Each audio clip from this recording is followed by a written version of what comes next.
What's happening, World B Marsh Boxing? Back at it with another breakdown and prediction. Jermell Charlo, the challenger versus the champion. Tony Harrison, super bad. Detroit versus Houston. Let's get it. What's going to happen in this fight? Let's talk about it, man. This is a fight that I've been highly anticipating. It was supposed to happen in, I believe, June. In June, right? But unfortunately, Tony Harrison pulled out with an injury. The man, Jamal Charlo, he fought that one dude that what's that dude's name, man? The dude that Erickson Lubin sparked. You know what I mean? So that was a last minute replacement, and he did his thing. You know what I mean? But Tony Harrison hasn't fought in over a year. You know what I'm saying? Not over a year, and exactly a year, because that last fight was around this same weekend a year ago in December. You know what I mean?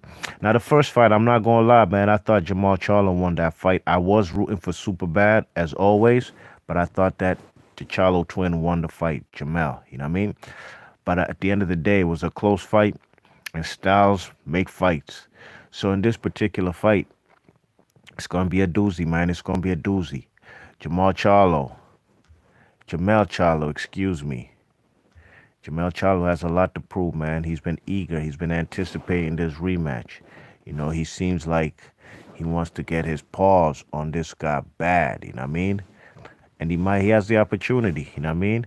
Ain't nothing but space and opportunity gonna be between them in the ring, and we'll see if this guy Charlo is gonna be all about that life like he's been talking like he's so hungry, you know what I mean? He's 32 wins, one loss, 16 KOs. You know what I'm saying? And he's about 5'11, I think a 73-inch reach. And the man Tony Harrison, I believe, like 6'1", 76-inch reach. And he has two losses on his resume, 28 and 2 with, I believe, like 21 KOs. I mean, I was always watching Tony Harrison from a long time, since before the Willie Nelson lost, you know what I mean? And this guy, I was watching him, beat up guys like Grady Brewer and Bronco McCart. You know what I mean? You know, these are older guys, but Tony Harrison was sparking them out. Tyrone Brunson, you know what I mean? He definitely had a high KO ratio before he got stopped by the man Willie Nelson. So in this particular fight, in the first fight, Jamal Charlo is the kind of guy who's looking for the knockout. You know what I mean? You know, the man was definitely loading up on his shots, you know what I'm saying? And the man, Tony Harrison, man, he was catching him in between with counter shots and boxing and jabbing his head off.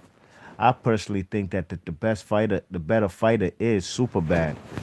You know what I mean? You know, I think he has all the skills and the capabilities to defeat a man like Jamal Charlo. Jamal Charlo can crack though, and he has good tutelage his damn self too. You know what I mean? He ain't no spring chicken. He's been doing this for a while.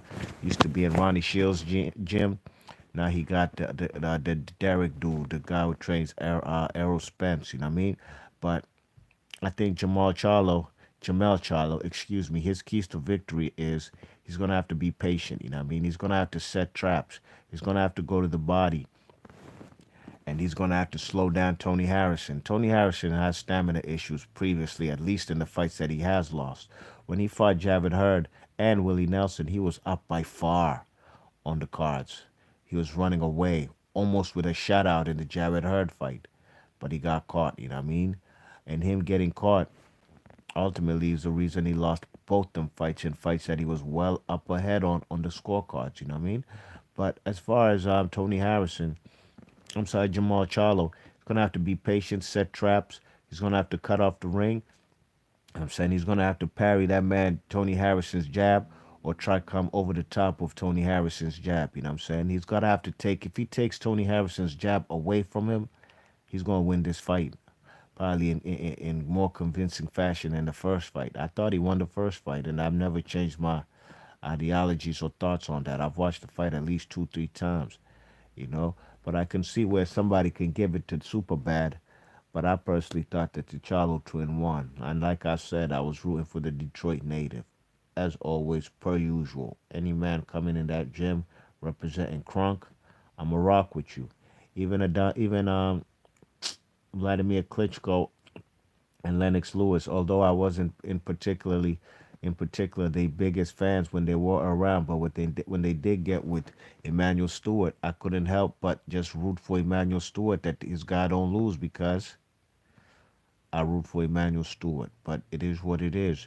Jermell Charlo, if he cuts off the ring, goes to the body, uses his jab and throws overhand rights over the top, parrying the man's jab and takes away his jab, he can definitely win this fight. You know what I mean? But he can't just be there as a patient counterpuncher, because in my opinion, I think that's what although he wasn't like being a per se a counterpuncher in the first fight, but more trying to load shots, looking for the perfect knockout shot.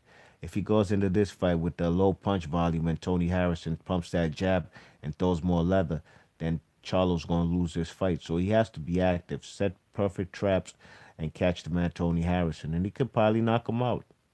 He can. We've seen Tony Harrison knocked out before. You know, as far as Tony Harrison's the keys to victory, as of course as the man with the better feet, better boxing skill set, the longer reach, use your jab. You know what I'm saying? He got to use his jab and he got to throw a variety of punches. You know what I mean? And I'm not saying he has to throw all kind of 10 punch combinations. You know what I'm saying? Like he's like what's that guy? That's Leo Santa Cruz. You know what I mean? No, he's gonna have to throw precise shots, though. You know what I'm saying? And I do believe his preciseness, accuracy is definitely way better. His punch placement than Jermell Charlo. That's a fact. So he's gonna have to be accurate with the precise punching. You know what I mean? Land some wicked body shots. You know what I'm saying? Pump that jab. You know what I'm saying? And throw jabs to the stomach. You know what I'm saying? And you can fake shots. You know what I mean? That's some stuff that a lot of fighters don't do. And Marcus Maidana was excellent at that. Marcus Maidana is the type of guy who will jab you probably 10 times, not 10 straight jabs to the stomach, but he'll jab you 10 times to the stomach before he goes to the head. And that's exactly how he catches. You've never seen nobody in boxing who throws that many overhand rights, and his opponent knows that the overhand right is Maidana's specialty, but they can't do nothing about it. That's because Maidana sets it up with the beautiful jab to the stomach, relentless to the stomach. And I didn't say in combinations. One to the stomach, boom, jab to the stomach, you know what I'm saying? Jab to the stomach. Then he could fake the jab to the stomach, and before you know it, while you're there lowering your elbows or your hands to protect your midsection, or overhand rights coming over the top. Ask Adrian Broner round two of they fight. So these type of things is stuff that the man Jamel Charlo has to incorporate. I'm sorry, what's his name? Tony Harrison has to incorporate. You know what I mean? Jab to the stomach and throw left hooks and lead right hands. You know what I'm saying? Just gotta keep that guy attentive to the jabs to the stomach. You know what I'm saying? Or jabs to the head.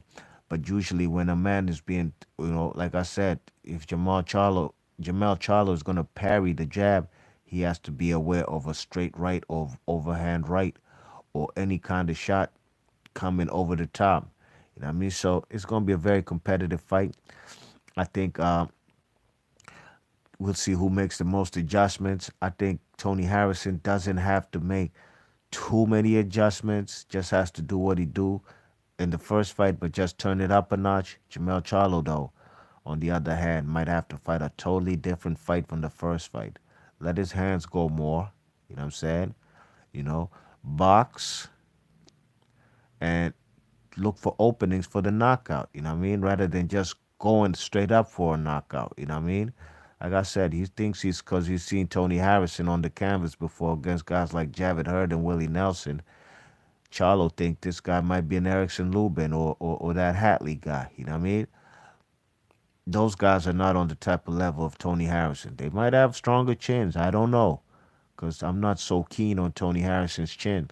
But at the end of the day, I think he will be victorious, you know what I mean?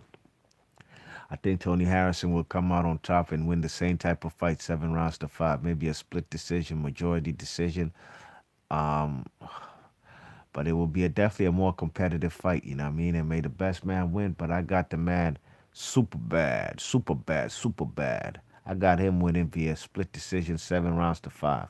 Be Marsh Boxley, your thoughts and comments. I'm gone. Peace.